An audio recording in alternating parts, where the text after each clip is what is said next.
Pois estamos aquí concentrados para asistir á aplicación do quinto convenio da Xunta de Galicia ás traballadoras do consorcio, posto que son un grupo de traballadoras e traballadores que levan desde o 2007 sin convenio que regule as súas condicións de traballo. Ano tras ano había disculpa de que iba a haber unha integración nunha futura axencia de servicios sociais que non dá chegado.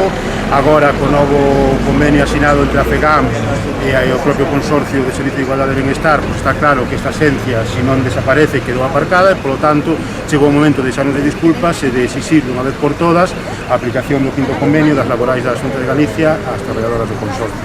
Tamén denunciamos o que a xestión das listas de agarda do propio Consorcio, posto que non levan anos negándose a abrir estas listas.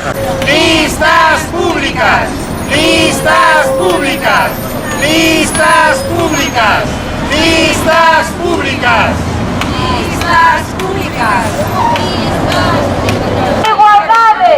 ¡Malestar! ¡E desigualdade! ¡Malestar! ¡E desigualdade!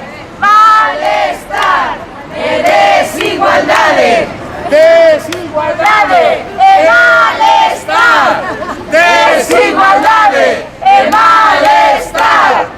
¡Desigualdade! ¡E malestar! ¡Desigualdade! ¡E malestar! ¡Convenio xa! ¡Convenio xa!